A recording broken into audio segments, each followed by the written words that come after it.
8ನೇ ತರಗತಿಯಲ್ಲಿ ಓದುತ್ತಿದ್ದೇವೆ. ನಾವು scent Mary's ಆಂಗ್ಲ ಪ್ರೌಢಶಾಲೆಯಲ್ಲಿ ಓದುತ್ತಿದ್ದೇವೆ. ಇಂದು ನಾವು ದಶಾವತಾರ ಎಂಬ ನಾಟಕವನ್ನು ಮಾಡುತ್ತಿದ್ದೇವೆ. ಸೃಷ್ಟಿಯ ಆರಂಭದಲ್ಲಿ ಓಂಕಾರ ಸ್ವರೂಪಿಣಿಯಾದ ಆದಿಶಕ್ತಿ ದೇವಿಯು ಭಾವರೂಪದಲ್ಲಿರುತ್ತಾಳೆ. ಆ ಮಹಾಶಕ್ತಿಯು ತನ್ನ ಭಾವವನ್ನೆಲ್ಲ ಒಟ್ಟಾಗಿಸಿ ಜಗತ್ತನ್ನು ಸೃಷ್ಟಿ ಮಾಡುತ್ತಾಳೆ. ಆಗ ಬ್ರಹ್ಮಾಂಡ ಸೃಷ್ಟಿಯಾಗುತ್ತದೆ.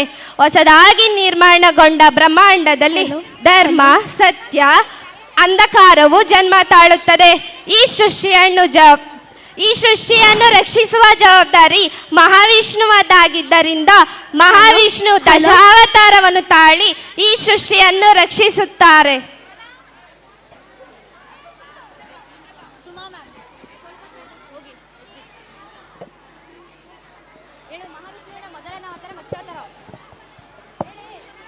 ಮಹಾವಿಷ್ಣುವಿನ ಮೊದಲನೇ ಅವತಾರವಾದ ಮತ್ಸ್ಯಾವತಾರ. ಸತ್ಯಯುಗದಲ್ಲಿ ಹರಿಯ ಪರಮ ಭಕ್ತನಾದ ಮನು ಎಂಬ ರಾಜನಿರುತ್ತಾನೆ. ಒಂದು ದಿನ ಮನು ಮಹಾರಾಜ ನದಿಯ ಬಳಿ ಸ್ನಾನ ಮಾಡುತ್ತಿದ್ದ. ಓಂ ಸೂರ್ಯದೇವಾಯ ನಮಃ. ಓಂ ಸೂರ್ಯದೇವಾಯ ನಮಃ. ಓಂ ಸೂರ್ಯದೇವಾಯ ನಮಃ. ಓಂ ಸೂರ್ಯದೇವಾಯ ನಮಃ. ನನ್ನನ್ನು ರಕ್ಷಿಸಿ ಮಹಾರಾಜ, ನನ್ನನ್ನು ರಕ್ಷಿಸಿ. ಯಾರು ನನ್ನನ್ನು ಕರೆಯುತ್ತಿರುವುದು? ಮಹಾರಾಜ, ನನ್ನನ್ನು ಮರಳಿ ನೀರಿಗೆ ಬಿಡಬೇಡಿ. ಬೇರೆ ಜೀವಿಗಳು ನನ್ನನ್ನು ತಿಂದು ಬಿಡುತ್ತವೆ. ಆಗಲಿ ಮತ್ಸ್ಯ, ನಾನು ನಿನಗೆ ರಕ್ಷಣೆ ಕೊಡುವೆ. ಈಗ ನಿನ್ನನ್ನು ಅರಮನೆಗೆ ತೆಗೆದುಕೊಂಡು ಹೋಗುವೆ. ಮನು ಮಹಾರಾಜ ಅರಮನೆಗೆ ಬಂದನು. ನೀನು ಇಲ್ಲಿ ಸುರಕ್ಷಿತವಾಗಿರುವೆ ಮತ್ಸ್ಯ. ಧನ್ಯವಾದ ಮಹಾರಾಜ. ಮಾರನೇ ದಿನ. ಇದೇನಿದು, ನೀನು ಇಷ್ಟು ದೊಡ್ಡದಾಗಿ ಬೆಳೆದಿರುವೆ? ನನ್ನನ್ನು ರಕ್ಷಿಸಿ ಮಹಾರಾಜ, ನನಗೆ ಉಸಿರಾಡಲು ಕಷ್ಟವಾಗುತ್ತಿದೆ. ಆಗಲಿ ಸೈನಿಕರೇ, ಕೂಡಲೇ ಒಂದು ದೊಡ್ಡ ಗಾತ್ರವಾದ ಪಾತ್ರೆಯನ್ನು ತೆಗೆದುಕೊಂಡು ಬನ್ನಿ, ಅತಿ ಶೀಘ್ರವಾಗಿ.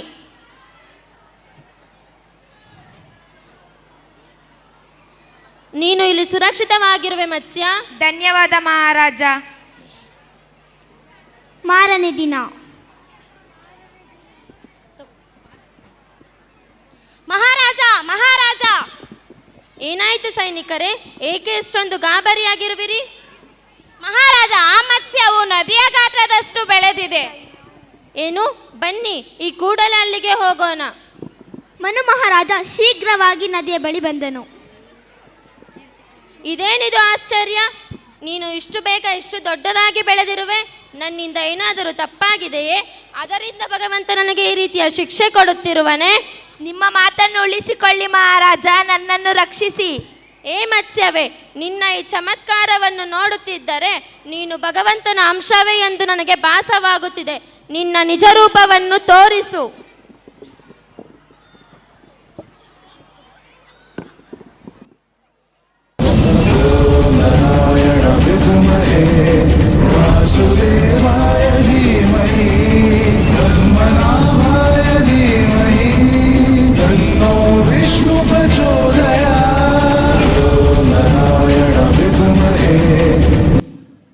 ಪ್ರಭು ಶ್ರೀನಾರಾಯಣ, ನಿಮ್ಮ ದರ್ಶನವನ್ನು ಪಡೆದ ನನ್ನ ಜೀವನ ಪಾವನವಾಯಿತು. ಪ್ರಭು, ನನಗೆ ಆಶೀರ್ವಾದ ಮಾಡಿ. ಶುಭವಾಗಲಿ ಮನು ಮಹಾರಾಜ. ಆದರೆ ಪ್ರಭು, ನೀವು ಯಾವ ಕಾರಣಕ್ಕಾಗಿ ನನ್ನನ್ನು ಈ ರೀತಿ ಪರೀಕ್ಷಿಸಿದಿರಿ? ಹೇಳುತ್ತೇನೆ ಮನು ಮಹಾರಾಜ, ನಿಮ್ಮಿಂದ ಮಹಾಂತರ ಕಾರ್ಯವೊಂದು ಆಗಬೇಕಾಗಿದೆ. ಜೀವ ಸಂಕುಲದ ರಕ್ಷಣೆಗಾಗಿ ನಿಮ್ಮ ಸಹಾಯ ಬೇಕಾಗಿದೆ. ಅದಕ್ಕೆ ಬೇಕಾದ ತ್ಯಾಗ, ತಾಳ್ಮೆ, ಅನುಕಂಪಗಳು ನಿಮ್ಮಲ್ಲಿದೆ ಎಂದು ಪರೀಕ್ಷಿಸಿದೆ. ನೀವು ನನ್ನ ಪರೀಕ್ಷೆಯಲ್ಲಿ ಉತ್ತಮರಾಗಿರುವಿರಿ. ಪರಮಾತ್ಮ, ನೀವು ನಡೆಸಿದ್ದಂತೆ ನಡೆಯುವ ಸೂತ್ರದ ಗೊಂಬೆ ನಾನು. ಆಜ್ಞೆ ಮಾಡಿ ಪ್ರಭು, ನಿಮ್ಮ ಸೇವೆ ಮಾಡುವ ಸೌಭಾಗ್ಯ ನನ್ನದಾಗಲಿ. ಹೇಳುತ್ತೇನೆ ಮನು ಮಹಾರಾಜ, ಇಂದಿಗೆ ಸರಿಯಾಗಿ 15 ದಿನಕ್ಕೆ ಧಾರಾಕಾರ ಮಳೆ ಸುರಿದು ಭೂಮಂಡಲವೇ ನೀರಿನಲ್ಲಿ ಕೊಚ್ಚಿ ಹೋಗಲಿದೆ. ಅದಕ್ಕಾಗಿ ನಿಮ್ಮ ಸಹಾಯ ಬೇಕಾಗಿದೆ ಮನು ಮಹಾರಾಜ. ಪ್ರಭು, ಆಜ್ಞೆ ಮಾಡಿ, ನೀವು ಹೇಳಿದಂತೆ ಮಾಡುತ್ತೇನೆ. ಆಗಲಿ ಮನು ಮಹಾರಾಜ, ನೀವು ಇಲ್ಲಿಂದ ಮರಳಿದ ಕೂಡಲೇ ದೊಡ್ಡದೊಂದು ನೌಕೆಯನ್ನು ನಿರ್ಮಿಸಲು ಸಿದ್ಧರಿರಬೇಕು. ಆ ನೌಕೆ 15 ದಿನಗಳ ಒಳಗಾಗಿ ಸಿದ್ಧವಿರಬೇಕು. ನಂತರ ಆ ನೌಕೆಯಲ್ಲಿ ಎಲ್ಲ ಪ್ರಭೇದದ ಪ್ರಾಣಿ, ಪಕ್ಷಿ, ಜಡೇಚೇತನಗಳನ್ನು ಕೂರಿಸಿಕೊಳ್ಳಿ. ಹಾಗೂ ಮಹಾಜ್ಞಾನಿಗಳನ್ನು ಕರೆಸಿಕೊಳ್ಳಿ. ನಂತರ ನದಿ ಸಮುದ್ರಗಳ ನೀರು ಭೂಮಿಯನ್ನು ಮುಚ್ಚಲ್ಪಡುತ್ತದೆ. ಅದೇ ವೇಳೆಗೆ ನಾನು ಇದು ಮತ್ಸ್ಯ ಅವತಾರದಲ್ಲಿ ಬಂದು ನಿಮ್ಮ ನೌಕೆಯನ್ನು ಸುರಕ್ಷಿತ ಜಾಗಕ್ಕೆ ತಲುಪಿಸುತ್ತೇನೆ. ಆಗಲಿ ಪ್ರಭು, ನಿಮ್ಮ ಈ ಕರುಣೆಗೆ ನನ್ನ ಅನಂತ ವಂದನೆಗಳು. ನಿಮಗೆ ಶುಭವಾಗಲಿ ಮನು ಮಹಾರಾಜ. ಆದರೆ ಗಮನವಿಟ್ಟು ಕೇಳಿ, ಈ ಎಲ್ಲ ವ್ಯವಸ್ಥೆಗಳು 15 ದಿನಗಳ ಒಳಗಾಗಿಯೇ ಆಗಬೇಕು. ಆಗಲಿ ಪ್ರಭು.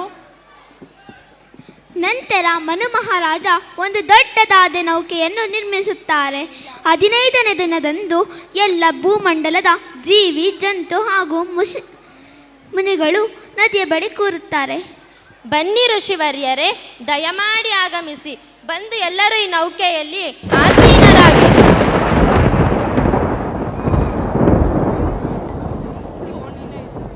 ಎಲ್ಲರೂ ಬಂದಿರುವಿರಲ್ಲವೇ? ಸೈನಿಕರೇ, ಪ್ರಳಯ ಆರಂಭವಾಗಿದೆ. ಕೂಡಲೇ ನೌಕೆಯ ಬಾಗಿಲನ್ನು ಮುಚ್ಚಿ.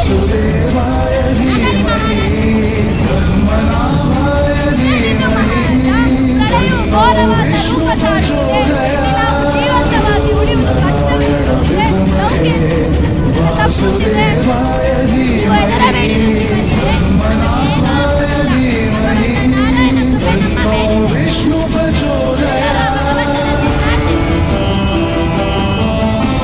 ಎಲ್ಲರೂ ಅಲ್ಲಿ ನೋಡಿ, ಭಗವಂತ ನಾರಾಯಣ ಮತ್ಸ್ಯಾವತಾರ. ಭಗವಂತ ವಿಷ್ಣುವಿಗೆ ಜಯವಾಗಲಿ. ಭಗವಂತ ವಿಷ್ಣುವಿಗೆ ಜಯವಾಗಲಿ. ಭಗವಂತ ವಿಷ್ಣುವಿಗೆ ಜಯವಾಗಲಿ.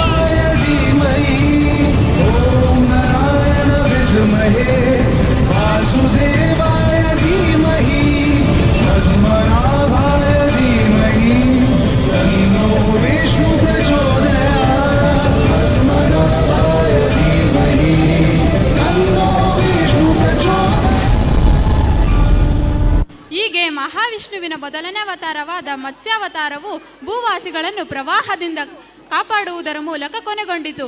ಈಗ ಮಹಾವಿಷ್ಣುವಿನ ಎರಡನೇ ಅವತಾರವಾದ ಕುರ್ಮಾವತಾರವು ದೇವಲೋಕದ ಮೇಲೆ ದಾಳಿ ಮಾಡುತ್ತಾರೆ. ಆಕ್ರಮಣ ಮಾಡಿ ಇನ್ನು ಈ ದೇವಲೋಕವನ್ನು ನಾವು ವಶಪಡಿಸಿಕೊಂಡು ಇಲ್ಲಿಂದ ತೆರಳಬೇಕು.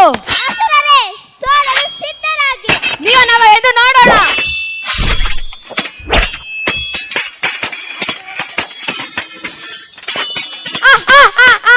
ದೇವತೆಗಳು ಸೋತರು.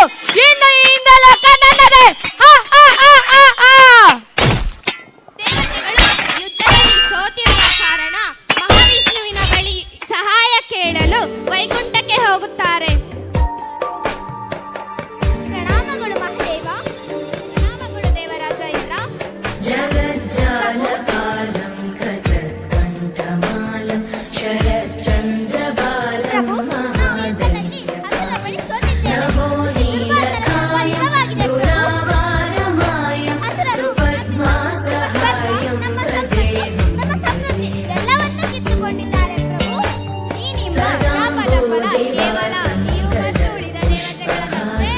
जगत्सन्निवासं शतादित्यवासं कदाचक्रशस्त्रं लसत्पीतवस्त्रं हसच्चारुवक्त्रं भजे ಮರಳಿ ವೈಕುಂಠಕ್ಕೆ ಬರುವುದಕ್ಕೆ ಯಾವುದಾದರೂ ಉಪಾಯವಿರುತ್ತದಲ್ಲ ಪ್ರಭು? ಉಪಾಯವಿದೆ ದೇವರಾಜ ಇಂದ್ರ. ನೀವು ಮೊದಲು ಹೋಗಿ ಅಸುರರ ಬಳಿ ಕ್ಷಮೆ ಕೇಳಿ. ಏನು ಕ್ಷಮೆ? ಅದು ಅಸುರರ ಬಳಿ ಏನು ಹೇಳುವಿರಿ ಪ್ರಭು? ನಿಮ್ಮನ್ನು ನೀವು ನೋಡಿಕೊಳ್ಳಿ ದೇವರಾಜ ಇಂದ್ರ. ಈಗ ನೀವು ದೇವರಾಜರಾಗಿ ಉಳಿದಿಲ್ಲ. ನಿಮ್ಮ ಸ್ವರ್ಗ, ನಿಮ್ಮ ಸಂಪತ್ತು, ನಿಮ್ಮ ಸಮೃದ್ಧಿ ಎಲ್ಲವನ್ನೂ ಅವರು ನಿಮ್ಮಿಂದ ಕಿತ್ತುಕೊಂಡಿದ್ದಾರೆ. ಆದರೂ ನಿಮ್ಮ ಮನಸ್ಸಿನಲ್ಲಿ ಆ ಅಹಂಕಾರ ಜಾಗೃತವಿದೆ ಎಂದು ತಿಳಿಯುತ್ತದೆ. ಈ ಅಹಂಕಾರ ಮನುಷ್ಯನನ್ನು ಸರಿದಾರಿಯಿಂದ ತಪ್ಪಿಸುತ್ತದೆ. ನೀವು ಯುಗ ಯುಗಗಳಿಂದ ಯುದ್ಧ ಮಾಡುತ್ತಾ ಬಂದಿರುವಿರಿ. ಅದರಲ್ಲಿ ಅಸುರರನ್ನು ಸೋಲಿಸಿದ್ದೀರಿ. ನೀವು ಅಸುರರನ್ನು ಕೀಳು ಎಂದು ಅಂದುಕೊಂಡಿದ್ದೀರಿ. ಅದಕ್ಕಾಗಿ ಅವರು ಈ ಬಾರಿ ಯುದ್ಧ ಮಾಡಿದ್ದಾರೆ, ತಮ್ಮ ಗೌರವವನ್ನು ಮರಳಿ ಪಡೆಯಲು. ನೀವು ಸತ್ಯವನ್ನೇ ಹೇಳುತ್ತಿರುವಿರಿ ಪ್ರಭು. ಆದರೆ ಈ ಬಾರಿ ನಾನು ನನ್ನ ಅಹಂಕಾರವನ್ನು ಗೆಲ್ಲಲು ಬಿಡುವುದಿಲ್ಲ ಪ್ರಭು. ಆಗಲಿ ದೇವರಾಜ ಇಂದ್ರ, ನೀವು ಅಸುರ ಬಳಿ ಕ್ಷಮೆ ಕೇಳಿ ಹಾಗೂ ಹೇಳಿ, ನಾರಾಯಣ ಒಂದು ಸಲಹೆ ನೀಡಿದ್ದಾರೆ, ಸಮುದ್ರ ಮಂಥನ. ಅದರಲ್ಲಿ ಯಾರು ಗೆಲ್ಲುತ್ತಾರೋ ಅವರಿಗೆ ಅಮೃತ ದೊರೆಯುತ್ತದೆ ಎಂದು ತಿಳಿಸಿ. ಆಗಲಿ ಪ್ರಭು.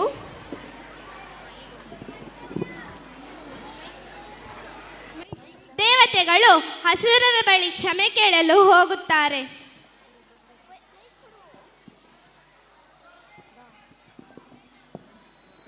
ಪ್ರಣಾಮಗಳು ಗುರು ಶುಕ್ರಾಚಾರ್ಯ. ನೋಡಿದೆಯೇ ಸ್ವರಭಾನು, ದೇವತೆಗಳು ಸೋತು ನಮ್ಮ ಬಳಿ ಕ್ಷಮೆ ಕೇಳಲು ಬಂದಿದ್ದಾರೆ. ಹೌದು ಗುರುದೇವ, ದೇವತೆಗಳು ಈ ಬಾರಿ ತಮ್ಮ ಅಹಂಕಾರವನ್ನು ಬಿಟ್ಟು ನಮ್ಮ ಬಳಿ ಕ್ಷಮೆ ಕೇಳಲು ಬಂದಿದ್ದಾರೆ. ನನ್ನನ್ನು ಕ್ಷಮಿಸಿ ಗುರು ಶುಕ್ರಾಚಾರ್ಯ. ನಮ್ಮ ಶ್ರೀ ನಾರಾಯಣ ಒಂದು ಸಲಹೆಯನ್ನು ನೀಡಿದ್ದಾರೆ. ಅದು ಸಮುದ್ರ ಮಂಥನ. ಏನು ಏನು ಹೇಳ್ತಾ ನನ್ನ ನಾರಾಯಣ? ಹೋಗಿ ಹೇಳು ಅವನಿಗೆ ನಾವು ಬರುವುದಿಲ್ಲ ಎಂದು. ಆದರೆ ಇದರಲ್ಲಿ ಗೆಲ್ಲುವವರಿಗೆ ಅಮೃತ ದೊರೆಯುತ್ತದೆ. ಅಮೃತ ಆಗಲಿ, ಬರುತ್ತೇವೆ ಎಂದು ಹೇಳು.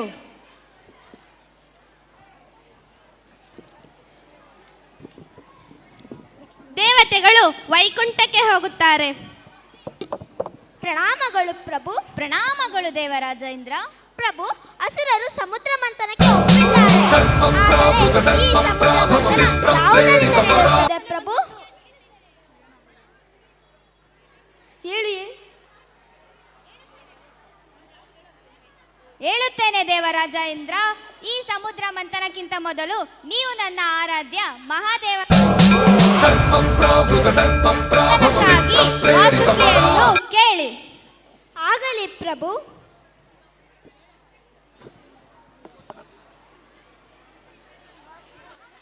ದೇವತೆಗಳು ಮಹಾದೇವನ ಬಳಿ ವಾಸುಕಿಯನ್ನು ಕೇಳಲು ಹೋಗುತ್ತಾರೆ. ಓಂ ನಮಃ ಶಿವಾಯ. ಓಂ ನಮಃ ಶಿವಾಯ. ಓಂ ನಮಃ ಶಿವಾಯ. ಪ್ರಣಾಮಗಳು ಮಹಾದೇವ. ಪ್ರಣಾಮಗಳು ದೇವರಾಜ ಇಂದ್ರ. ಬಂದ ಕಾರಣವೇನು? ಮಹಾದೇವ, ನಾವು ಯುದ್ಧದಲ್ಲಿ ಅಸುರರ ಬಳಿ ಸೋತಿದ್ದೇವೆ. ಹಾಗಾಗಿ ನಮ್ಮ ಶ್ರೀ ನಾರಾಯಣ ಒಂದು ಸಲಹೆಯನ್ನು ನೀಡಿದ್ದಾರೆ. ಅದು ಸಮುದ್ರ ಮಂಥನ. ಅದಕ್ಕೆ ನಿಮ್ಮ ವಾಸಿಕೆಯ ಅವಶ್ಯಕತೆ ಇದೆ ಮಹಾದೇವ. ಇಲ್ಲ ದೇವರಾಜ ಇಂದ್ರ, ನಾನು ನನ್ನ ವಾಸುಕಿಯನ್ನು ಎಂದಿಗೂ ನೀಡುವುದಿಲ್ಲ. ಆಗಲಿ ಮಹಾದೇವ. ಆಗಲಿ ದೇವರಾಜ ಇಂದ್ರ.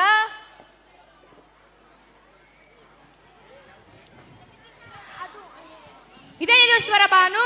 ಇಷ್ಟು ಹೊತ್ತಾದರೂ ಮಂಥನಕ್ಕೆ ಯಾರೂ ಬರಲಿಲ್ಲವಲ್ಲೇ? ನಿಲ್ಲಿ ಗುರುದೇವ, ಇನ್ನೇನು ಸಮುದ್ರ ಮಂಥನ ಶುರುವಾಗುವುದರಲ್ಲಿದೆ. ಇಲ್ಲ, ಇಷ್ಟು ಹೊತ್ತಾದರೂ ಆ ನಾರಾಯಣ ಹಾಗೂ ಉಳಿದ ದೇವತೆಗಳು ಬರಲಿಲ್ಲವೆಂದರೆ ಅಲ್ಲಿ ಏನಾದರೂ ಸಂಚು ಹೂಡುತ್ತಿರಬಹುದು. ನಾವು ಈ ಕೂಡಲೇ ವೈಕುಂಠಕ್ಕೆ ಹೋಗಬೇಕು.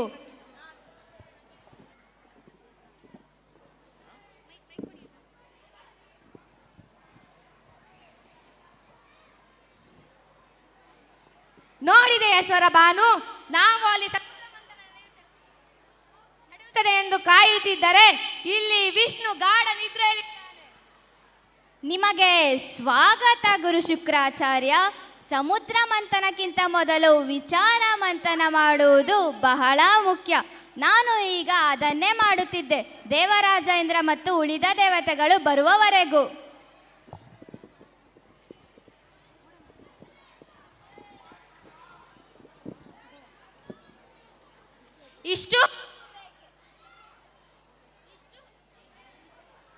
ಇಷ್ಟು ಹೊತ್ತು ಬೇಕೆ ಮಹಾದೇವನನ್ನು ಒಪ್ಪಿಸಿ ವಾಸುಕಿಯನ್ನು ತರಲು?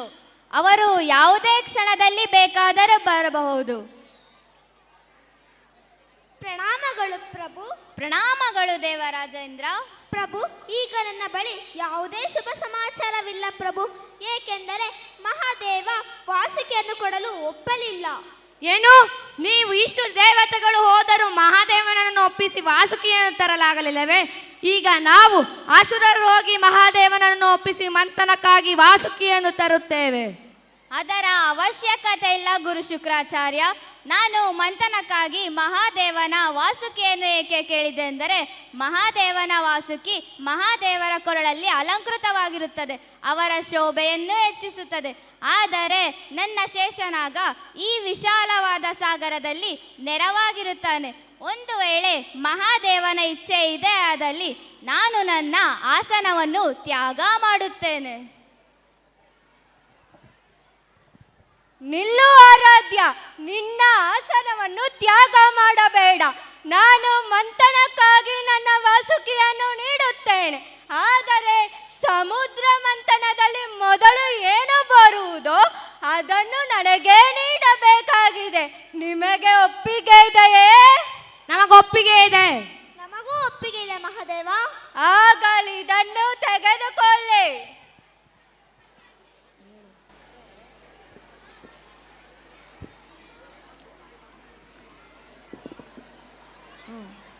ಪ್ರಭು, ಆದರೆ ಈ ಸಮುದ್ರ ಮಂಥನ ಯಾವುದರಿಂದ ನಡೆಯುತ್ತದೆ ಪ್ರಭು? ಈ ಸಮುದ್ರ ಮಂಥನ ನನ್ನ ಬೆಟ್ಟ ಮಂದಾರ ಪರ್ವತದಿಂದ ನಡೆಯುತ್ತದೆ. ದೇವತೆಗಳೇ ಮತ್ತು ಅಸುರರೇ, ನೀವು ವಾಸುಕಿಯ ಯಾವ ಭಾಗದಲ್ಲಿ ನಿಲ್ಲುತ್ತೀರಿ ಎಂದು ತಿಳಿಸಿ. ಪ್ರಭು, ನಾವು ವಾಸುಕಿಯ ತಲೆಯ ಭಾಗದಲ್ಲಿ ನಿಂತುಕೊಳ್ಳುತ್ತೇವೆ. ಏಕೆ ಏಕೆ ಪ್ರತಿ ಬಾರಿ ನೀವೇ ಮೇಲೆಂದು ಕಾಣುತ್ತೀರಿ? ನಾವು ಕೀಳಾಗಿರಬೇಕೆ? ಈ ಬಾರಿ ಯುದ್ಧದಲ್ಲಿ ಗೆದ್ದಿದ್ದೇವೆ, ಅದಕ್ಕಾಗಿ ನಾವೇ ತಲೆಯ ಭಾಗದಲ್ಲಿ ನಿಂತುಕೊಳ್ಳುತ್ತೇವೆ. ಅವರ ಇಚ್ಛೆಯಂತೆ ಆಗಲಿ ದೇವರಾಜ ಇಂದ್ರ. ಆಗಲಿ ಪ್ರಭು. ಈ ಮಂಥನ ಇದೇ ಕೊನೆ. ಹಿಂದೆ ಎಂದಿಗೂ ನಡೆದಿಲ್ಲ ಹಾಗೂ ಮುಂದೆ ಎಂದಿಗೂ ಸಹ ನಡೆಯುವುದಿಲ್ಲ. ಮಂಥನವನ್ನು ಪ್ರಾರಂಭ ಮಾಡಿ. ಹರ ಹರ ಮಹಾದೇವ, ಹರ ಹರ ಮಹಾದೇವ, ಹರ ಹರ ಮಹಾದೇವ, ಹರ ಹರ ಮಹಾದೇವ, ಹರ ಹರ ಮಹಾದೇವ. ಪ್ರಭು, ಈ ಮಂಥನ ಪರ್ವತವು ತನ್ನ ಸಮತೋಲನವನ್ನು ತಪ್ಪುತ್ತಿದೆ. ಏನಾದರೂ ಮಾಡಿ ಪ್ರಭು. ಈ ಮಂದಾರ ಪರ್ವತದ ಸಮತೋಲನವನ್ನು ಕಾಪಾಡಲು ನಾನು ಕುರುಮಾವತಾರವನ್ನು ತಾಳುತ್ತೇನೆ.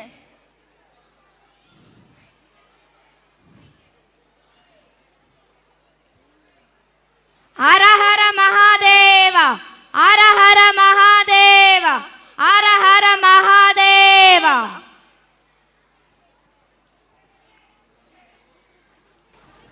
ಹೀಗೆ ಮಹಾವಿಷ್ಣುವಿನ ಎರಡನೇ ಅವತಾರವಾದ ಕುರುಮಾವತಾರವು ಸಮುದ್ರ ಮಂಥನದ ಮೂಲಕ ಕೊನೆಗೊಂಡಿತು. ಈಗ ಮಹಾವಿಷ್ಣುವಿನ ಮೂರನೇ ಅವತಾರವಾದ ವರಹಾವತಾರ. ಒಂದು ಬಾರಿ ಹಿರಣ್ಯಕಶ್ಯಪನ ತಮ್ಮನಾದ ಹಿರಣ್ಯಾಕ್ಷನು ಬ್ರಹ್ಮನಿಗೆ ತಪಸ್ಸು ಮಾಡಿ ಹೋಲಿಸಿದಾಗ, ಓಂ ಬ್ರಹ್ಮದೇವಾಯ ನಮಃ, ಓಂ ಬ್ರಹ್ಮದೇವಾಯ ನಮಃ, ಓಂ ಬ್ರಹ್ಮದೇವಾಯ ನಮಃ. ಹಿರಣ್ಯಾಕ್ಷ, ನಿನ್ನ ಕಣ್ಣುಗಳನ್ನು ತೆರೆ, ನಾನು ಪ್ರಸನ್ನನಾಗಿದ್ದೇನೆ. ಹಾಗೂ ನಿನಗೇನು ಬರಬೇಕು ಕೇಳು. ಧನ್ಯನಾದೆ ತಂದೆ, ಧನ್ಯನಾದೆ.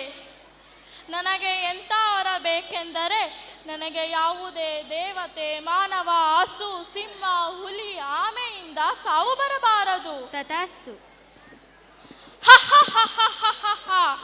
ಇಂದು ನಾನು ಈ ಭೂದೇವಿಯನ್ನು ನೀರಲ್ಲಿ ಮುಳುಗಿಸು ಬಿಡುವೆ. ಹಿರಣ್ಯಾಕ್ಷನು ಬ್ರಹ್ಮನಿಂದ ವರ ಪಡೆದ ಅಹಂಕಾರದಿಂದ ಭೂದೇವಿಯನ್ನು ನೀರಿನಲ್ಲಿ ಮುಳುಗಿಸುವ ಯೋಜನೆಯನ್ನು ಮಾಡುತ್ತಾನೆ. ಇದನ್ನು ತಿಳಿದ ದೇವತೆಗಳು ಮಹಾವಿಷ್ಣುವಿನ ಬಳಿ ಹೋಗುತ್ತಾರೆ.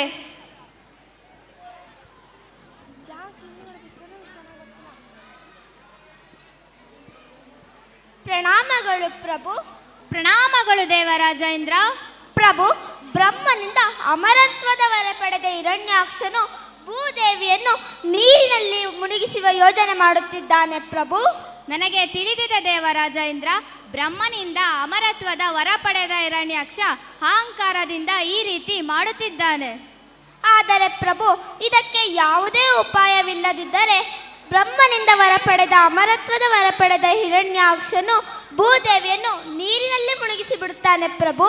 ಉಪಾಯವಿದೆ ದೇವರಾಜ ಇಂದ್ರ. ಬ್ರಹ್ಮದೇವನಿಂದ ಅಮರತ್ವದ ವರ ಪಡೆಯುವಾಗ ಹಿರಣ್ಯಾಕ್ಷ ಎಲ್ಲ ದೇವತೆ, ಮಾನವ, ಹಸು, ಪ್ರಾಣಿಗಳ ಹೆಸರನ್ನು ಹೇಳಿದ. ಆದರೆ ವರಾಹ ಪ್ರಾಣಿಯ ಹೆಸರನ್ನು ಮರೆತೇ ಬಿಟ್ಟಿದ್ದ. ಅದಕ್ಕಾಗಿ ನಾನು ಆತನ ವಧೆಯನ್ನು ವರಾಹ ರೂಪದಲ್ಲಿ ಮಾಡುತ್ತೇನೆ. ನಿಮ್ಮ ಲೀಲೆ ಅಪಾರ ಪ್ರಭು.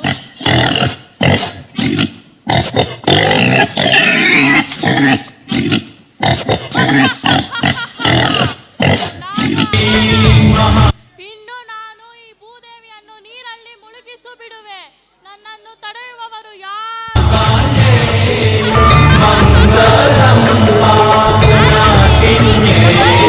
ವರಹ ಅವತಾರ ಆತನನ್ನು ತಡೆದು ನನ್ನ ಬಳಿ ಯುದ್ಧ ಮಾಡುವೆಯಾ? ಬಾ ಯುದ್ಧಕ್ಕೆ.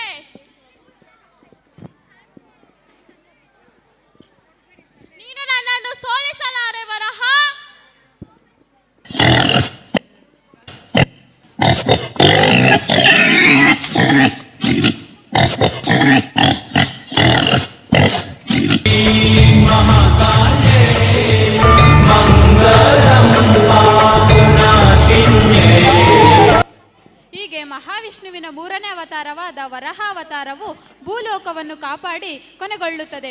ಈಗ ಮಹಾವಿಷ್ಣುವಿನ 4ನೇ ಅವತಾರವಾದ ನರಸಿಂಹನ ಅವತಾರವು ಭೂಲೋಕದಲ್ಲಿ ಹರಿಬ್ರಹ್ಮನ ಮೊಮ್ಮಗನಾದ ಹಿರಣ್ಯಕಶ್ಯಪನು ಬ್ರಹ್ಮದೇವನನ್ನು ಕುರಿತು ತಪಸ್ಸನ್ನು ಮಾಡುತ್ತಾನೆ.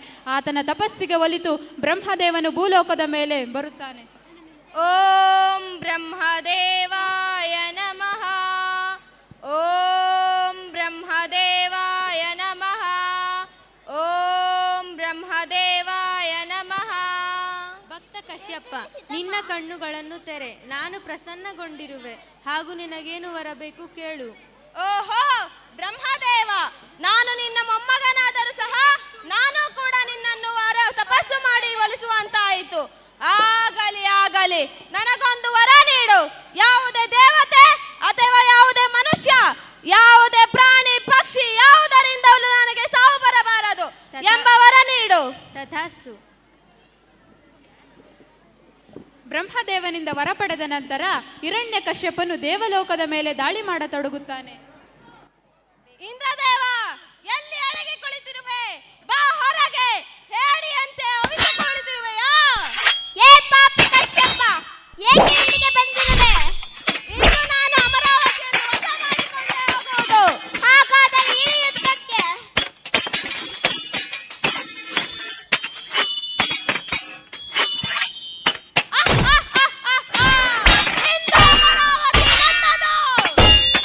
ಅವರಿಬ್ಬರ ನಡುವೆ ನಡೆದ ಘೋರ ಯುದ್ಧದಲ್ಲಿ ಇಂದ್ರದೇವನು ಸೋಲುತ್ತಾನೆ. 1 ವರ್ಷದ ನಂತರ ಹಿರಣ್ಯಕಶ್ಯಪನಿಗೆ ಒಂದು ಗಂಡು ಮಗುವಿನ ಜನನವಾಗುತ್ತದೆ.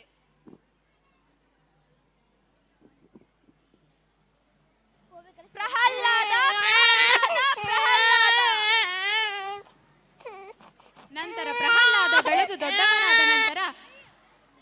ನಂತರ ಪ್ರಹ್ಲಾದ ಬೆಳೆದು ದೊಡ್ಡವನಾದ ನಂತರ ಹರಿಯೇ ಸರ್ವಸ್ವ ಎನ್ನುವ ಸಾರವನ್ನು ನಾರಾಯಣ ಸತ್ಯನಾರಾಯಣ.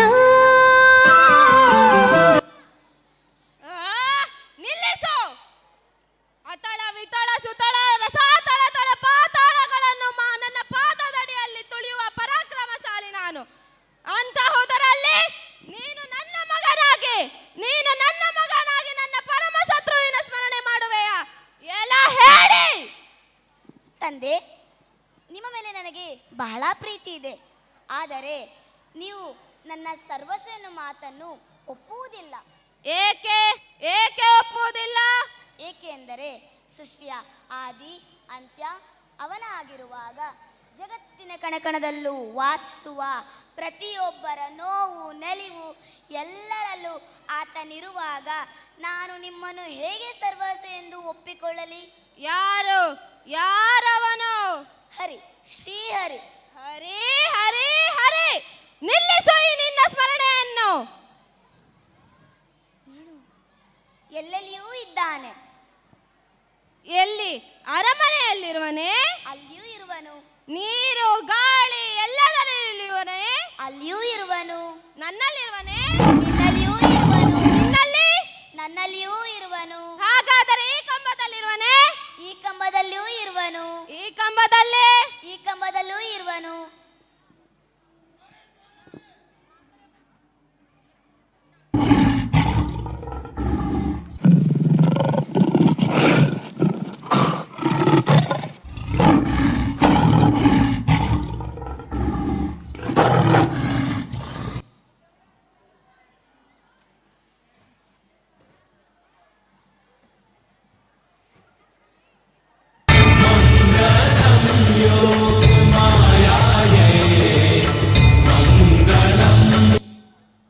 ನಂತರ ಮಹಾವಿಷ್ಣುವಿನ 4ನೇ ಅವತಾರವಾದ ನರಸಿಂಹನ ಅವತಾರದಿಂದ ಹಿರಣ್ಯಕಶ್ಯಪನ ವಧೆ ಆಯಿತು. ಪ್ರಹ್ಲಾದನಿಗೆ ಭಕ್ತ ಪ್ರಹ್ಲಾದ ಎಂಬ ಹೆಸರು ಕೂಡ ದೊರಕಿತು. ಈಗ ಮಹಾವಿಷ್ಣುವಿನ 5ನೇ ಅವತಾರವಾದ ವಾಮನ ಅವತಾರ. ಪ್ರಹ್ಲಾದನ ಮೊಮ್ಮಗನಾದ ಬಲಿ, ಅವನು ಸಹ ಹರಿಯ ಪರಮ ಭಕ್ತ. ಒಂದು ಬಾರಿ ಅವನು ಮತ್ತೆ ಇಂದ್ರದೇವನ ನಡುವೆ ಯುದ್ಧ ನಡೆಯುತ್ತದೆ. ಇಂದ್ರದೇವ, ಎಲ್ಲಿ ಅಡಗಿ ಕುಳಿತಿರುವೆ? ಬಾ ಹೊರಗೆ. ಏ ಬಲಿ, ನೀನು ಏಕೆ ನನ್ನ ಅಮರಾವತಿಗೆ ಬಂದಿರುವೆ? ಈ ಅಮರಾವತಿಯನ್ನು ನನಗೆ ಬಿಟ್ಟುಕೊಡು. ಈ ಅಮರಾವತಿ ನನ್ನದು, ಇದನ್ನು ನಾನು ಯಾರಿಗೂ ಬಿಟ್ಟುಕೊಡಲಾರೆ. ಮಾತಿನಲ್ಲಿ ಹೇಳಿದರೆ ಕೇಳುವುದಿಲ್ಲವೇ? ಇಳಿ ಯುದ್ಧಕ್ಕೆ. ಬಿಡಿಸು.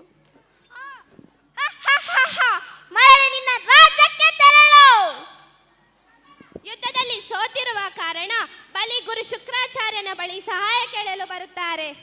ಗುರು ಶುಕ್ರಾಚಾರ್ಯ, ನಾನು ದೇವತೆಗಳ ಬಳಿ ಯುದ್ಧದಲ್ಲಿ ಸೋತಿದ್ದೇನೆ. ನನಗೇನಾದರೂ ಉಪಾಯ ನೀಡಿ ಗುರು ಶುಕ್ರಾಚಾರ್ಯ.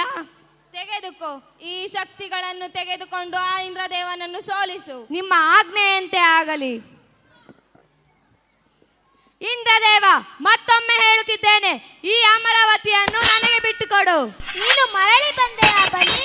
ಬಂದಿದ್ದೆಯಾದರೆ ಸೋಲಲು ಸಿದ್ಧನಾಗು. ಆಗಲಿ.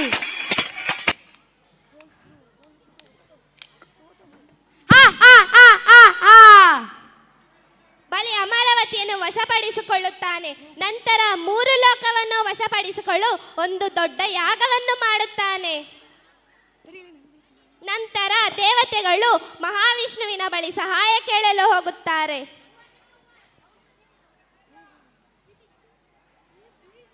ಪ್ರಣಾಮಗಳು ಪ್ರಭು. ಪ್ರಣಾಮಗಳು ದೇವರಾಜೇಂದ್ರ. ಪ್ರಭು, ಬಲಿ ಅಮರಾವತಿಯನ್ನು ತನ್ನದಾಗಿಸಿಕೊಂಡಿದ್ದಾನೆ.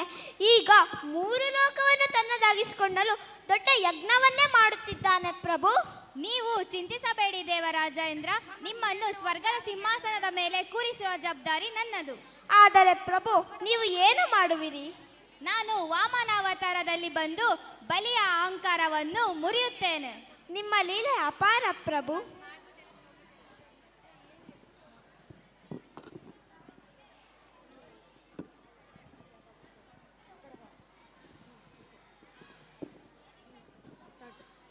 ಓಂ ಶುಕ್ಲಾಂಬರಧರಂ ವಿಷ್ಣುಂ ಶಶಿವರ್ಣಂ ಚತುರ್ಭುಜಂ ಪ್ರಸನ್ನವದನಂ ಧ್ಯಾಯೇತ್ ಸರ್ವವಿಘ್ನೋಪಶಾಂತಯೇ. ಓಂ ಶಾಂತಿ ಶಾಂತಿ ಶಾಂತಿ.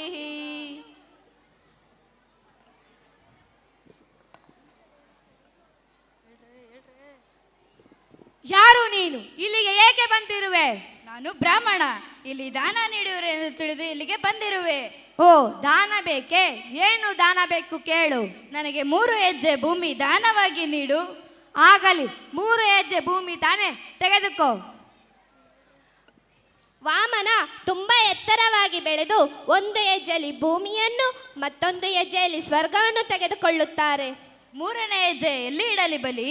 ನೀವು 3ನೇ ಹೆಜ್ಜೆಯನ್ನು ನನ್ನ ತಲೆ ಮೇಲೆ ಇಟ್ಟು ಬಿಡಿ ಪ್ರಭು. ನಾನು ನನ್ನ ಅಹಂಕಾರದಿಂದ ಎಲ್ಲ ಮಿತಿಗಳನ್ನು ಮೀರಿರುವೆ. ನೀವು 3ನೇ ಹೆಜ್ಜೆಯನ್ನು ನನ್ನ ತಲೆ ಮೇಲೆ ಇಟ್ಟು ಬಿಡಿ.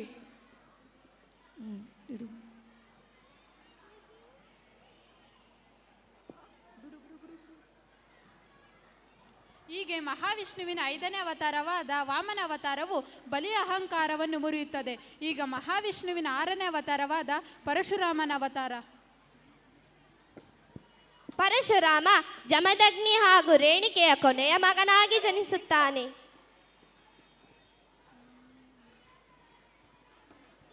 ಪ್ರಣಾಮಗಳು ಪಿತಾಶ್ರೀ.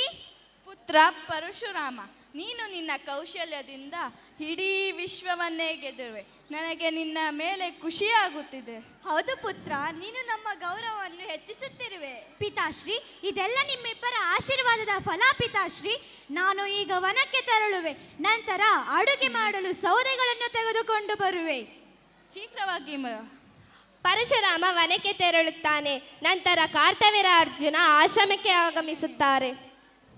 ಬನ್ನಿ ಮಹಾರಾಜ ಕಾರ್ತವೀರಾರ್ಜುನವರೇ, ಕುಳಿತುಕೊಳ್ಳಿ. ತೆಗೆದುಕೊಳ್ಳಿ, ಭೋಜನವನ್ನು ಸ್ವೀಕರಿಸಿ. ಧನ್ಯವಾದ ದೇವಿ ರೇಣುಕೆ. ಋಷಿ ಜಮದಗ್ನಿ, ಇದು ದೇವಲೋಕದ ಕಾಮಧೇನು ಅಲ್ಲವೇ? ಹೌದು, ಇದು ದೇವಲೋಕದ ಕಪಿಲೆ. ಇದನ್ನು ನನಗೆ ನೀಡಿ. ಇದರ ಬದಲಾಗಿ ನೀವು ಬೇನು ಬೇಕಾದರೂ ಕೇಳಿ. ಈ ಕಪಿಲೆಯನ್ನು ನಾನು ಕಠೋರ ತಪಸ್ಸಿನಿಂದ ಪಡೆದಿರುವೆ. ಇದನ್ನು ನಿಮಗೆ ನೀಡಲು ಸಾಧ್ಯವಿಲ್ಲ. ನೀನು ನನಗೆ ಕೊಡಲು ನಿರಾಕರಿಸುವೆಯಾ? ಈಗಲೇ ನಿನ್ನ ವಧೆ ಆಗುವುದು. ಪರಶುರಾಮ ಆಶ್ರಮಕ್ಕೆ ಆಗಮಿಸುತ್ತಾನೆ. ಅಯ್ಯೋ ಸ್ವಾಮಿ, ಇದೇನಾಯ್ತು ಸ್ವಾಮಿ? ಎದ್ದೇಳಿ, ಎದ್ದೇಳಿ ಸ್ವಾಮಿ. ಪಿತಾಶ್ರೀ, ಪಿತಾಶ್ರೀ, ಇದೇನು ಆಯಿತು ಮಾತೆ? ರೇಣಿಕೆ ಎಲ್ಲ ವಿಷಯವನ್ನು ಹೇಳುತ್ತಾನೆ. ನಂತರ ಪರಶುರಾಮ ಕಾರ್ತವೀರ್ಯ ಅರ್ಜುನನ ರಾಜ್ಯಕ್ಕೆ ತೆರಳುತ್ತಾನೆ. ಕಾರ್ತವೀರ್ಯ ಅರ್ಜುನ, ಎಲ್ಲಿ ಅಡಗಕ್ಕೆ ಇರುತ್ತವೆ? ಬಾ ಹೊರಗೆ. ಓಹೋ ಪರಶುರಾಮ, ನೀನು ನನ್ನನ್ನು ಕರೆಯುತ್ತಿರುವೆಯಾ? ಕ್ಷತ್ರಿಯರು ತಮ್ಮ ಬಲದಿಂದ ಈ ವಿಶ್ವವನ್ನು ಗೆಲ್ಲುತ್ತೇವೆ ಎಂಬ ಅಹಂಕಾರದಲ್ಲಿದ್ದೀರಿ. ಇಂದು ನೀನು ನನ್ನ ಪಿತಾಶ್ರೀಯಾದ ಜಮದಾಗ್ನಿಯನ್ನು ವಧೆ ಮಾಡಿರುವೆ. ನಿಮ್ಮಂತಹ ಕ್ಷತ್ರಿಯರನ್ನು ನಾನು ನಾಶ ಮಾಡುತ್ತೇನೆ. ನೀನು ನನಗೆ ಯುದ್ಧಕ್ಕೆ ಆಹ್ವಾನ ನೀಡುತ್ತಿರುವೆಯಾ? ಇಂದು ನೀನು ನನ್ನ ಪಿತಾಶ್ರೀಯಾದ ಜಮದಾಗ್ನಿಗೆ ಮಾಡಿದ ಅನ್ಯಾಯಕ್ಕೆ ನಿನ್ನನ್ನು ವಧೆ ಮಾಡಿ ಇಲ್ಲಿಂದ ಮರಳುವುದು.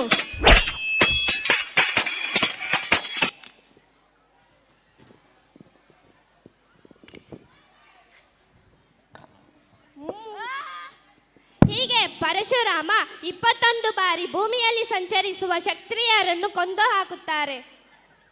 ಈಗ ಮಹಾವಿಷ್ಣುವಿನ 7ನೇ ಅವತಾರವಾದ ಶ್ರೀರಾಮನ ಅವತಾರವು ಸೀತಾರಾಮ ಲಕ್ಷ್ಮಣರು 14 ವರ್ಷಗಳ ಕಾಲ ವನವಾಸದಲ್ಲಿರುವಾಗ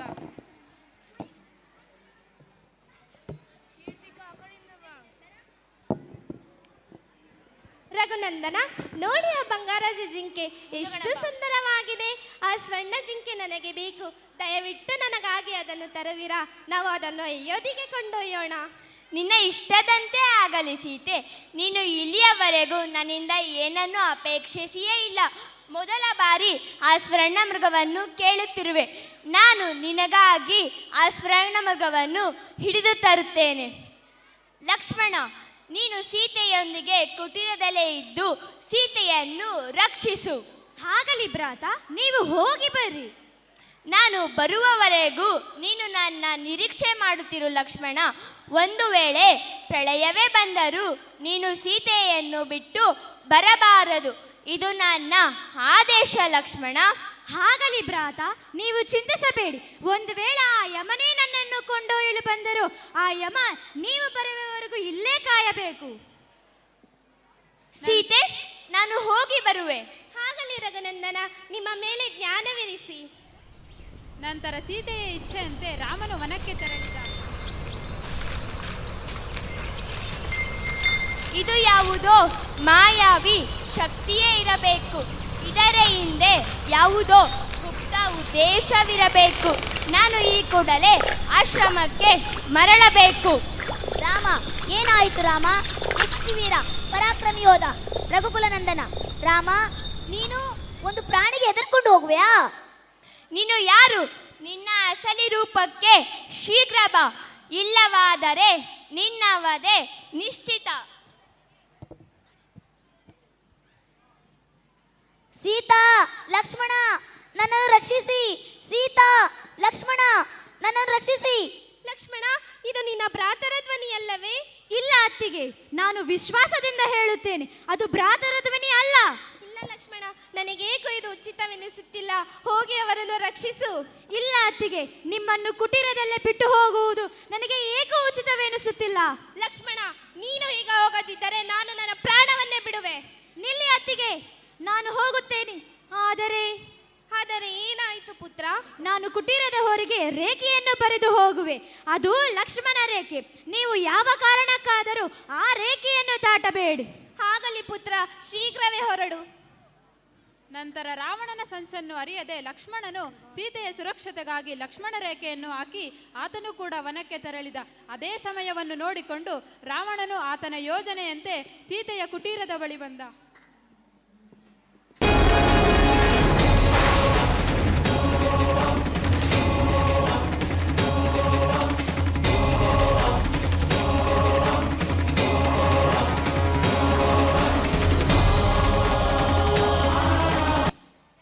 ಆಹಾ, ನನಗೆ ಮಾರೀಚನ ಮೇಲೆ ಪೂರ್ಣ ವಿಶ್ವಾಸವಿತ್ತು. ಮೊದಲು ಆ ವನವಾಸಿ ವರಕ್ಕೆ ತೆರಳಿದ, ಈಗ ಈ ರಾಮ ಕೂಡ ತೆರಳಿದ್ದಾನೆ. ಇನ್ನು ನನ್ನ ದಾರಿಗೆ ಯಾರೂ ಅಡ್ಡವಿಲ್ಲ. ಹಾ ಹಾ ಹಾ ಹಾ ಹಾ.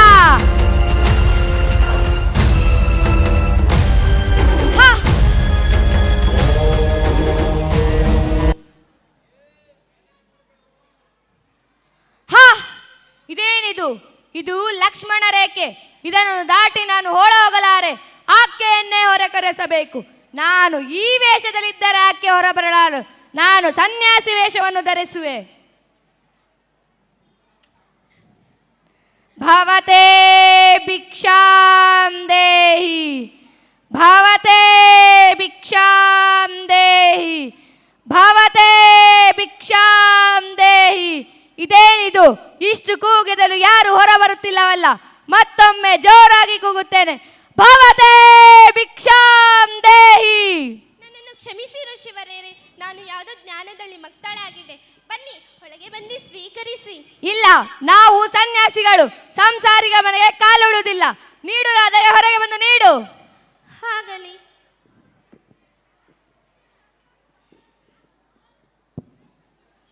ಆದರೆ ಇಲ್ಲಿಂದಲೇ ಸ್ವೀಕರಿಸಬಹುದಲ್ಲವೇ? ನೀಡುವುದಾದರೆ ಹೊರಗೆ ಬಂದು ನೀಡು. ಇಲ್ಲ ನನ್ನ ಶಾಪಕ್ಕೆ ಗುರಿಯಾಗುತ್ತೀಯಾ? ಇಲ್ಲ, ನಾನೇ ಹೊರಗೆ ಬರುವೆ. ಹೇ, ಯಾರು ನೀನು? ಬಿಡು ನನ್ನನ್ನು, ಬಿಟ್ಟು ಬಿಡು. ನಾನು ಚತುರ್ಭುಜ ಭುವನ ಭಯಂಕರನಾದ ಲಂಕೇಶ್ವರ ರಾವಣ. ಏ ಪಾಪಿ ರಾವಣ, ನೀನಾ? ಬಿಡು ನನ್ನನ್ನು, ಬಿಟ್ಟು ಬಿಡು. ಬಿಡುವುದೇ? ಯಾವ ಕಾರಣಕ್ಕಾಗಿ ಬಿಡುವುದು? ನಿನ್ನ ಪುತ್ರ ಸಮಾನದ ಲಕ್ಷ್ಮಣನು ನನ್ನ ತಂಗಿಯ ಮೂಗನ್ನು ಕತ್ತರಿಸಿದ್ದಾನೆ. ಆಕೆಗೆ ಆದ ಅವಮಾನಕ್ಕಾಗಿ ಪ್ರತಿಕಾರವನ್ನು ತೀರಿಸಿಕೊಳ್ಳಲು ಬಂದಿದ್ದೇನೆ. ಇದರ ಫಲವನ್ನು ಆ ರಾಮರಾಗು ಲಕ್ಷ್ಮಣರು ಅನುಭವಿಸಲೇಬೇಕು. ಸೀತೆ, ಬಿಡು, ಬಿಟ್ಟು ಬಿಡು. ರಘುನಂದನ, ನನ್ನನ್ನು ರಕ್ಷಿಸಿ. ರಘುನಂದನ, ನಂತರ ರಾವಣನ ಯೋಜನೆಯಂತೆ ಸೀತೆಯನ್ನು ಆತನು ಅಪಹರಿಸಿಕೊಂಡು ಹೋಗುತ್ತಾನೆ. ರಾಮ ಹಾಗೂ ಲಕ್ಷ್ಮಣರು ಇಬ್ಬರು ಸಹ ವನದಲ್ಲಿ ಭೇಟಿಯಾಗುತ್ತಾರೆ.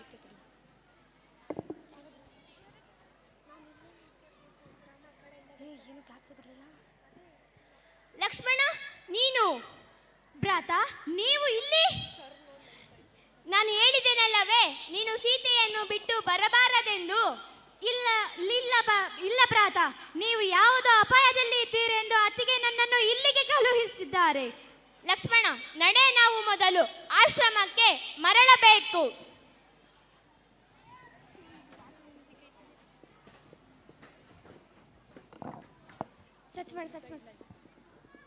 ಅತ್ತಿಗೆ ಎಲ್ಲಿರುವಿರಿ?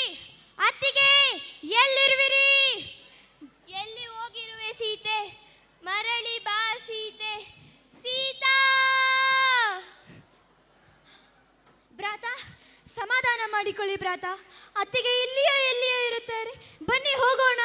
ನಡೆ ಲಕ್ಷ್ಮಣ, ನಾವು ಹೋಗಿ ಹುಡುಕೋಣ.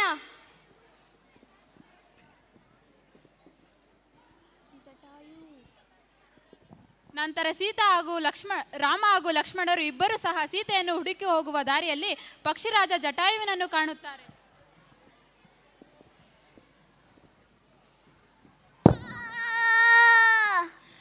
ಅಲ್ಲಿ ನೋಡು ಲಕ್ಷ್ಮಣ, ಆ ಪಕ್ಷಿರಾಜ ಜಟಾಯುವಿನ ಹಾಗೆ ಕಾಣಿಸುತ್ತಿದೆ. ಹೌದು ಭ್ರಾತ, ಬನ್ನಿ ಹೋಗೋಣ. ನಡೆ. ಪ್ರಭು ಶ್ರೀರಾಮ. ಜಟಾಯು, ಇದೇನು ನಿನ್ನ ಪರಿಸ್ಥಿತಿ? ಏನಾಯಿತು? ಪ್ರಭು, ರಾವಣ ಸೀತಾಮಾತೆಯನ್ನು ಅಪಹರಣ ಮಾಡಿದ್ದಾನೆ ಪ್ರಭು. ನಾನು ಸೀತಾಮಾತೆಯನ್ನು ಕಾಪಾಡಲು ಹೋದಾಗ ರಾವಣ ಕತ್ತರಿಸಿಬಿಟ್ಟ ಪ್ರಭು. ಏನು? ಲಂಕಾಧಿಪತಿ ರಾವಣ ಸೀತೆಯನ್ನು ಅಪಹರಿಸಿದಾನೆ? ಹೌದು ಪ್ರಭು. ನೀವು ಇಲ್ಲಿಯ ದಾರಿಯಲ್ಲಿ ಮುಂದೆ ಹೋದರೆ ಸುಗ್ರೀವನೆಂಬ ಕಪಿವೀರನಿದ್ದಾನೆ. ಅವನ ಸಹಾಯವನ್ನು ತೆಗೆದುಕೊಳ್ಳಿ ಪ್ರಭು. ಅವರು ಋಷ್ಯಮುಖ ಪರ್ವತದಲ್ಲಿ ಇರುತ್ತಾರೆ. ಜೈ ಶ್ರೀರಾಮ್. ಜಟಾಯು. ಭ್ರಾತ, ನಾವು ಈ ಕೂಡಲ್ಲಿ ಋಷ್ಯಮುಖ ಪರ್ವತಕ್ಕೆ ಹೋಗಬೇಕು. ನಡೆ ಲಕ್ಷ್ಮಣ, ನಾವು ಹೋಗೋಣ.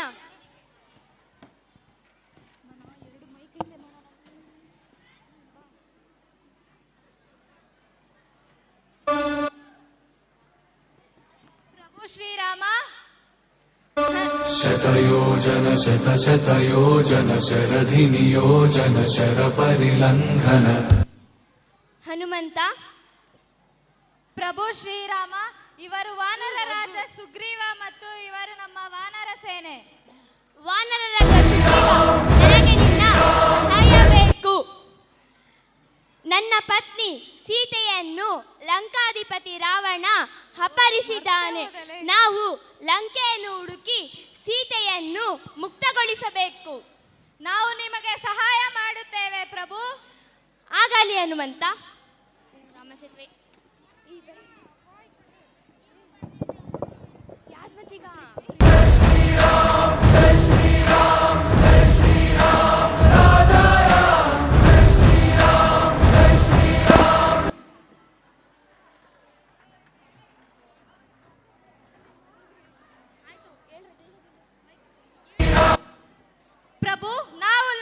ತಲುಪಿದ್ದೇವೆ. ಯುದ್ಧವನ್ನು ಪ್ರಾರಂಭಿಸೋಣವೇ? ಹೌದು ಭ್ರಾತ, ಇನ್ನು ನಾವು ತಡ ಮಾಡುವುದು ಬೇಡ. ಆ ರಾವಣನ ಗರ್ವವನ್ನು ಮುರಿಯಲೇಬೇಕು. ವಾನರರೇ, ನೀವು ನನಗಾಗಿ ಯುದ್ಧ ಮಾಡಬೇಡಿ, ಸತ್ಯಕ್ಕಾಗಿ ಯುದ್ಧ ಮಾಡಿ, ಧರ್ಮಕ್ಕಾಗಿ ಯುದ್ಧ ಮಾಡಿ, ನಿಮ್ಮ ಮುಂದಿನ ಪೀಳಿಗೆಗಾಗಿ ಯುದ್ಧ ಮಾಡಿ, ಯುದ್ಧವನ್ನು ಪ್ರಾರಂಭ ಮಾಡಿ. ಕೃಷ್ಣ ಸರ್.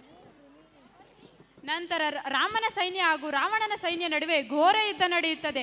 ಆ ಯುದ್ಧದಲ್ಲಿ ರಾವಣನ ಪುತ್ರರು ಹಾಗೂ ಸಹೋದರರು ಎಲ್ಲರೂ ಸಹ ಮರಣ ಹೊಂದುತ್ತಾರೆ.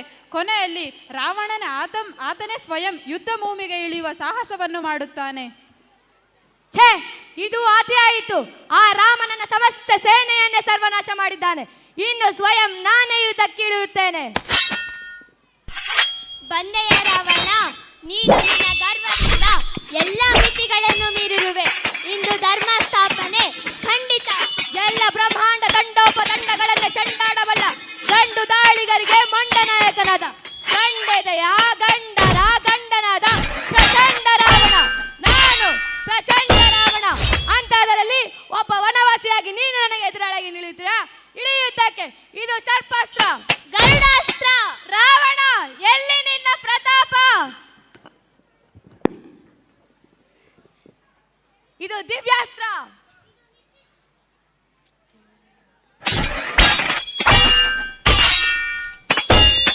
ಇದು ನಿಶ್ಚಿತಾಸ್ತ್ರ. ನಿನ್ನ ತಲೆಯನ್ನು ಕತ್ತರಿಸುತ್ತದೆ ರಾವಣ. ನಿನ್ನ ಅಸ್ತ್ರ ನನಗೆ ಏನು ಮಾಡಲಿಲ್ಲ ರಾಮ. ಇದು ಬ್ರಹ್ಮಾಸ್ತ್ರ.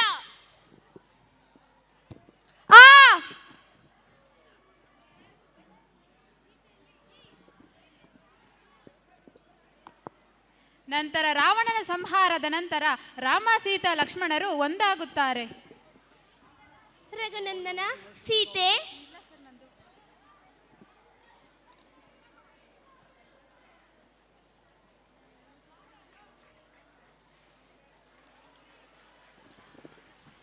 ಈಗ ಮಹಾವಿಷ್ಣುವಿನ 8ನೇ ಅವತಾರವಾದ ಶ್ರೀಕೃಷ್ಣನ ಅವತಾರ.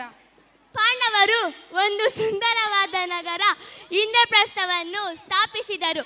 ಅಲ್ಲಿ ದುರ್ಯೋಧನನಿಗೆ ಅವಮಾನವಾದ ಕಾರಣ ದುರ್ಯೋಧನ ಪಾಂಡವರಿಂದ ಪ್ರತೀಕಾರ ತೀರಿಸಿಕೊಳ್ಳಲು ದ್ಯೂತ ಸಭೆಯನ್ನು ಆಯೋಜಿಸಿದರು.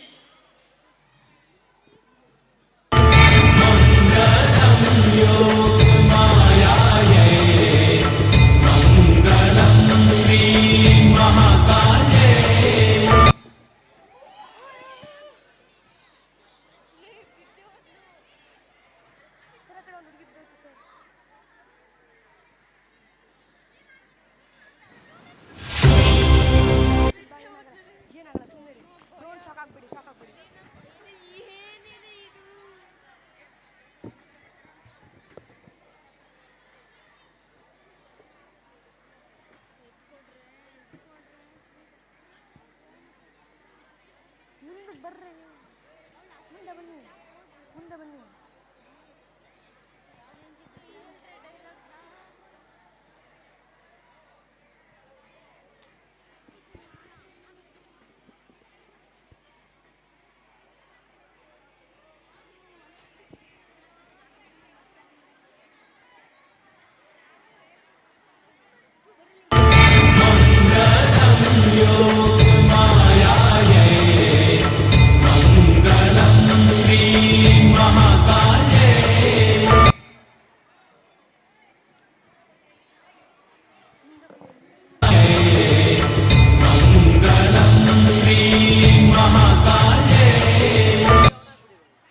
ಪ್ರಣಾಮಗಳು ಸಾಮ್ರಾಟ ಯುಧಿಷ್ಠಿರರೇ. ಕಲ್ಯಾಣವಾಗಲಿ ದುರ್ಯೋಧನ. ಪ್ರಣಾಮಗಳು ಸಾಮ್ರಾಟ್ನಿ ದ್ರೌಪದಿ. ಕಲ್ಯಾಣವಾಗಲಿ ಕುಮಾರ ದುರ್ಯೋಧನ. ಗುರುಕುಲದ ಹಿರಿಯರೇ, ಇದೇ ನಿಮ್ಮ ಕುಲಚರಿತೆ. ಹಸ್ತಿನಾಪುರದ ರಾಜ್ಯಸಭೆಗೆ ನಿಮ್ಮ ಘನತೆ ಹಾಗೂ ಅಧಿಕಾರದ ಮುಂದೆ ಬಹುಶಃ ಚಿಕ್ಕದಾಗಬಹುದು. ಅದಕ್ಕಾಗಿ ಈ ಹಸ್ತಿನಾಪುರದ ರಾಜ್ಯಸಭೆಯನ್ನು ದೊಡ್ಡದಾಗಿ ಮಾಡಬೇಕಾಗುತ್ತದೆ. ಅಥವಾ ಒಂದು ವೇಳೆ ನಿಮಗೆ ಇಚ್ಛೆ ಇದ್ದಲ್ಲಿ ಆಗಮಿಸಿ. ಹಸ್ತಿನಾಪುರದ ರಾಜಭವನದಲ್ಲಿ ನಿಮ್ಮ ಆಗಮನಕ್ಕಾಗಿ ವ್ಯವಸ್ಥೆ ಮಾಡಲಾಗಿದೆ. ಹೊರಡೋಣ.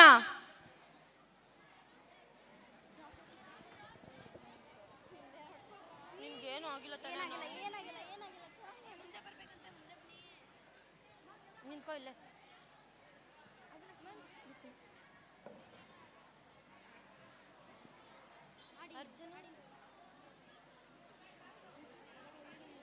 ಸಾಮ್ರಾಟ ಯುಧಿಷ್ಠರೇ, ನಾವು ಇನ್ನು ದ್ಯೂತವನ್ನು ಪ್ರಾರಂಭಿಸೋಣವೇ? ಪ್ರಾರಂಭಿಸೋಣ. ಆರ್ಯಪುತ್ರ ಯುಧಿಷ್ಠಿರ, ಯಾರ ಮೇಲೆ ನಮಗೆ ಪ್ರೀತಿ ಹಾಗೂ ಗೌರವ ಇರುತ್ತದೆಯೋ ಅವರ ಮೇಲೆ ಅಧಿಕಾರವಿರುವುದು ಅವಶ್ಯಕವಲ್ಲ. ನನಗೆ ಸಂಪೂರ್ಣ ವಿಶ್ವಾಸವಿದೆ. ನೀವು ಅಧಿಕಾರದ ಬಗ್ಗೆ ಯೋಚಿಸಿಯೇ ಪಣಕ್ಕಿಡುವಿರಿ ಎಂದು ನನಗೆ ವಚನ ನೀಡಿ.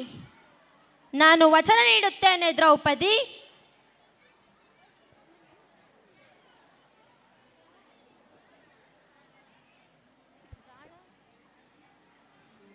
ಸಾಮ್ರಾಟ ಯುಧಿಷ್ಠರೇ, ನೀವು ಯಾರಿಗೆ ಕೊಡುವಿರಿ ನಿಮ್ಮ ಅಧಿಕಾರವನ್ನು? ದ್ಯೂತ ಸಭೆಯಲ್ಲಿ ನಮ್ಮ ದಾಳಗಳನ್ನು ನಾವೇ ಮೊದಲು ಪ್ರಾರಂಭಿಸಬೇಕಲ್ಲವೇ ಗಂಧರ ರಾಜ? ಅದು ಅಧಿಕಾರ ಯಾರಿಗೆ ಬೇಕಾದರೂ ನೀಡಬಹುದು. ನಾನು ನನ್ನ ಅಧಿಕಾರವನ್ನು ನನ್ನ ಮಾಮಾಶ್ರೀಗೆ ಕೊಡುತ್ತೇನೆ. ನೀವು ಯಾರಿಗೆ ನೀಡುವಿರಿ ಸಾಮ್ರಾಟ ಯುಧಿಷ್ಠಿರ? ಸ್ವಯಂ ನಾನೇ ಆಡುತ್ತೇನೆ. ಆಗಲಿ, ಪ್ರಾರಂಭಿಸೋಣ. ನೀವು ಏನನ್ನು ಪಣಕ್ಕಿಡಿ ಭ್ರಾತ ಯುಧಿಷ್ಠಿರ? ನಾನು ನನ್ನ 5,000 ಅಶ್ವಗಳನ್ನು ಹಾಗೂ ನನ್ನ ತಂದೆ ನನಗೆ ನೀಡಿರುವ 5 ಗ್ರಾಮಗಳನ್ನು ಪಣಕ್ಕಿಡುತ್ತಿರುವೆ. ನೀನು ಎಷ್ಟು ಪಣಕ್ಕಿಟ್ಟಿರುವೆಯೋ ಅಷ್ಟು ಸಂಪತ್ತನ್ನು ನಾನು ಪಣಕ್ಕಿಡುವೆ. ಆಗಲಿ, ಆಟವನ್ನು ಪ್ರಾರಂಭಿಸಿ.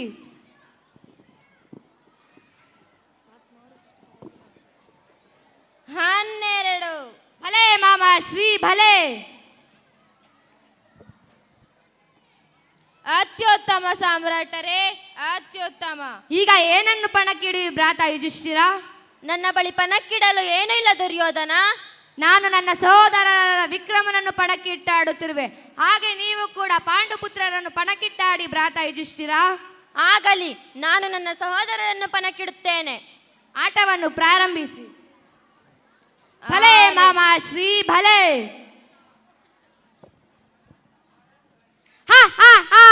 ಈಗ ಈ ಪಾಂಡವರೆಲ್ಲ ನನ್ನ ದಾಸರು. ದಾಸರೇ, ಮಂಡಿ ಊರಿ ಕುಳಿತುಕೊಳ್ಳಿ.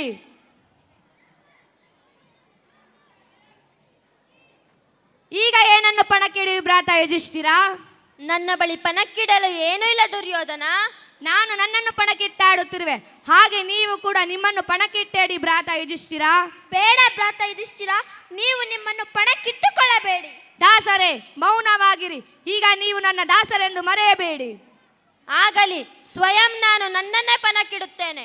ಆಟವನ್ನು ಪ್ರಾರಂಭಿಸಿ. ಭಲೆ ಮಾಮ ಶ್ರೀ ಭಲೆ. ಭ್ರಾತ ಯುಧಿಷ್ಠಿರ, ಮಂಡಿ ಊರಿ ಕುಳಿತುಕೊಳ್ಳಿ. ಈಗ ಏನನ್ನು ಪಣಕ್ಕಿಡಿ ಭ್ರಾತ ಯುಧಿಷ್ಠಿರ? ನನ್ನ ಬಳಿ ಪಣಕ್ಕಿಡಲು ಏನೂ ಇಲ್ಲ ಪ್ರೀತಿಯ ದುರ್ಯೋಧನ. ನಾನು ನನ್ನ ಪತ್ನಿಯನ್ನು ಪಣಕ್ಕಿಟ್ಟಾಡುತ್ತಿರುವೆ. ಹಾಗೆ ನೀವು ಕೂಡ ಸಾಮ್ರಾಜ್ಞಿ ದ್ರೌಪದಿಯನ್ನು ಪಣಕ್ಕಿಟ್ಟಾಡಿ ಭ್ರಾತ ಯುಧಿಷ್ಠಿರ. ಬೇಡ ಭ್ರಾತ ಯುಧಿಷ್ಠಿರ, ನೀವು ದ್ರೌಪದಿಯನ್ನು ಪಣಕ್ಕಿಡಬೇಡಿ. ಏಕೆ ಭ್ರಾತ ಯುಧಿಷ್ಠಿರ? ನಿಮಗೆ ಇವರನ್ನು ಮುಗ್ಧ ಹೀರನನ್ನಾಗಿ ಮಾಡಲು ಇಷ್ಟವಿಲ್ಲವೇ? ಆಗಲಿ, ನಾನು ದ್ರೌಪದಿಯನ್ನು ಪಣಕ್ಕಿಡುತ್ತೇನೆ. ಆಗಲಿ, ಆಟವನ್ನು ಆಡಿ.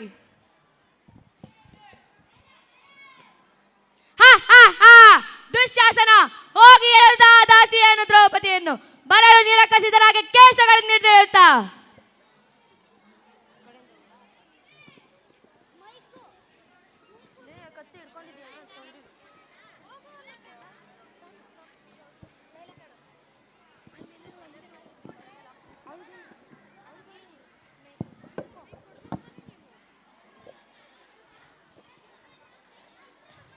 ದಾಸಿ ದ್ರೌಪದಿ, ಎಲ್ಲಿರುವೆ?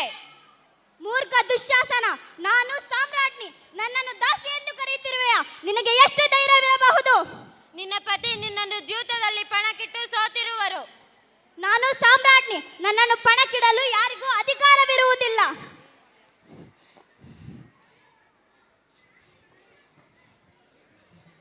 ನಿಮ್ಮ ಕುಲಚರಿತೆ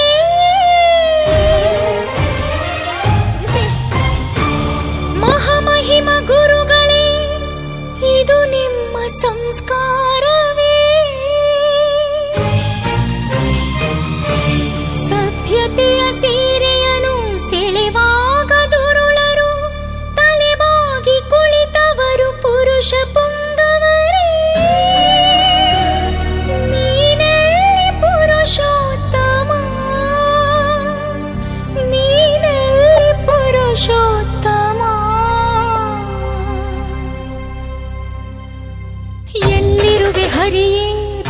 ಆಕೆಯ ದೊರೆಯೇ ಈ ಅಬಲೆ ಮೊರೆ ಕೇಳಿ ಬರಬಾರದೆ. ಅಪವಾದವಿದೆಯೇ ಅಪಮಾನ ಸರಿಯೇ ಸೋದರಿಯ ಗತಿ ನೋಡಿ ದಯಬಾರದೆ.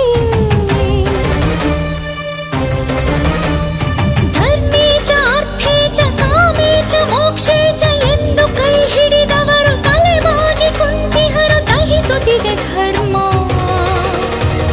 ಕರುಣಾಕರ ನೀನಲ್ಲವೇ ಕಾರುಣ್ಯವು ನಿನಗಿಲ್ಲವೇ.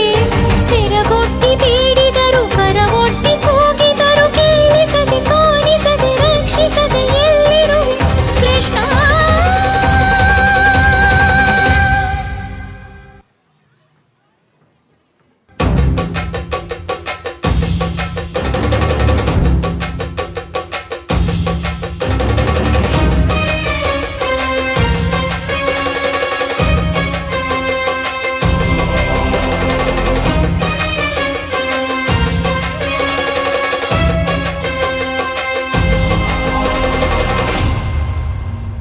ಸೊಕ್ಕೇರಿ ಮೆರೆದವರ ಮುಕುಟಗಳು ಉರುಳಿ ಮಣ್ಣಲ್ಲಿ ಮಣ್ಣಾಗಿ ಮರೆಯಾಗಲಿ ನನ್ನ ಶಾಪಾಗ್ನಿಯು.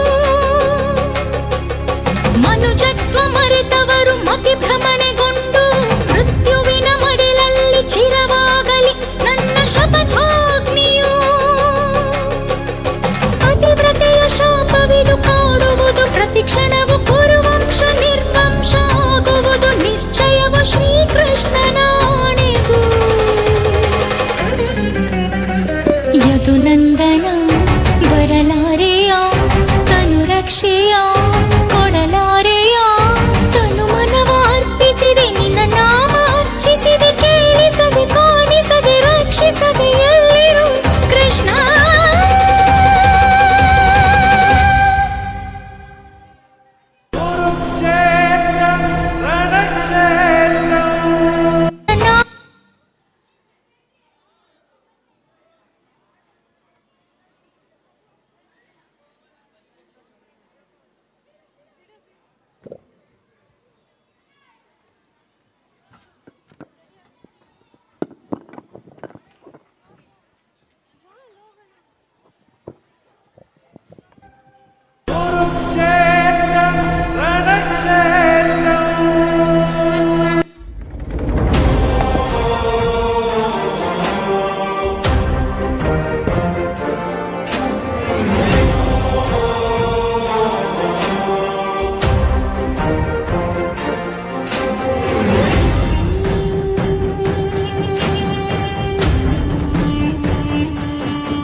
कथा महाभारत कथा महाभारत कथा परम पावन महाचरित धर्म अर्थ काम मोक्ष चतुर्विध पुरुषार्थ संहित महाभारत कथा.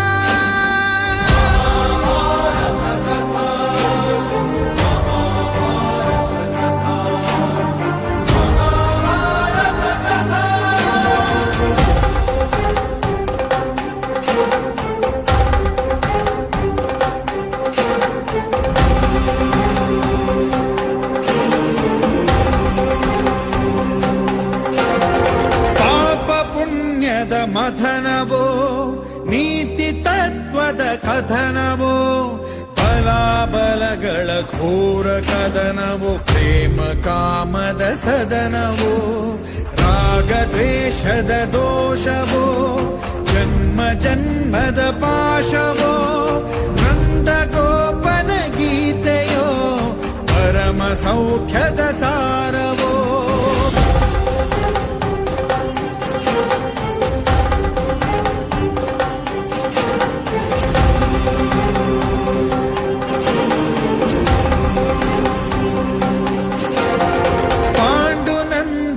ಪಾಲನು ಕೊಡಲು ಒಪ್ಪದ ಕೌರವ ಭೀಷ್ಮ ದ್ರೋಣರ ಮಾತಿಗೂ ಬೆಲೆಯ ನೀಡದ ದುರ್ಮದ ಕೂಡಿ ಬಾಳದ ಕುಲದಲ್ಲಿ ಒಡೆಯದಿರುವುದೇ ರಾಜ್ಯವು ಹಸ್ತಿನಾಪುರ ಸ್ವಾರ್ಥಕ್ಕೆ ಇಂದ್ರಪ್ರಸ್ಥವು ಧರ್ಮಕ್ಕೆ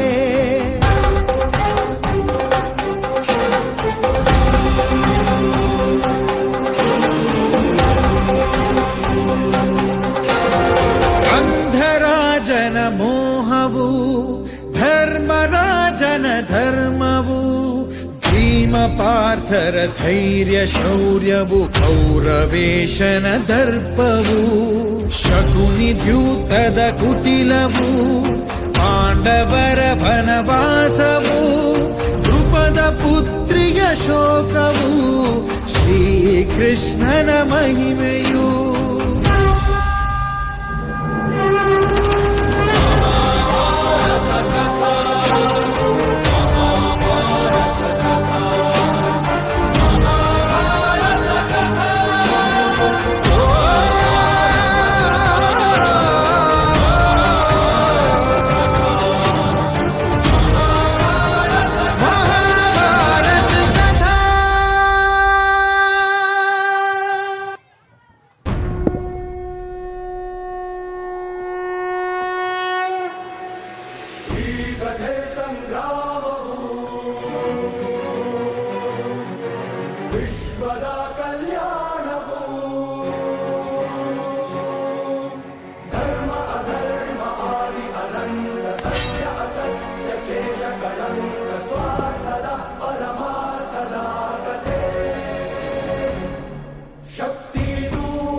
ಜಗಜ್ಜಾಲ